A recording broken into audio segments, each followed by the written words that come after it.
మంచు ఫ్యామిలీలో మంటలు చల్లారలేదు. గొడవలు సద్దుమణగడం లేదు. హైదరాబాద్ జల్పల్లిలోని మోహన్ బాబు ఇంట్లో మరోసారి గొడవ జరగడం హాట్ టాపిక్ గా మారింది. ఈసారి జనరేటర్ విషయంలో మంచు మనోజ్ చేసిన ప్రకటన సంచలనం రేపుతోంది. తనతో పాటు కుటుంబ సభ్యులను చంపాలని కుట్ర జరుగుతుందంటూ పహాడీ షరీఫ్ పోలీస్ స్టేషన్లో మనోజ్ ఫిర్యాదు చేశారు. ఇంతకీ మంచు కుటుంబంలో అసలేం జరుగుతోంది? Let's watch. హైదరాబాద్ జల్పల్లిలోని మోహన్ బాబు ఇంట్లో మళ్లీ గొడవ మొదలైంది. తన జనరేటర్లో పంచదార పోశారని అంటున్నాడు మనోజ్. దానికి సంబంధించిన విజువల్స్ కూడా బయటపెట్టాడు.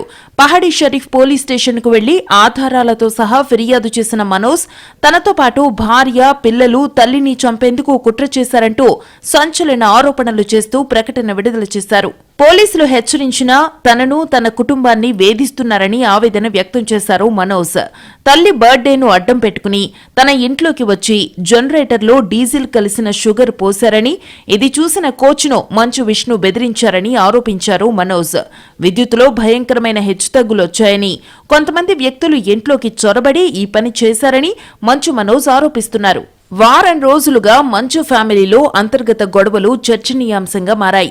మరోసారి తన ఇంట్లో జరిగిన ఘటనపై మనోజ్ ఫిర్యాదుతో వివాదం మరింత ముదిరింది. తనపై వచ్చిన ఆరోపణలు, మనోజ్ ఫిర్యాదుపై మంచు విష్ణు ఎలా స్పందిస్తారో చూడాలి.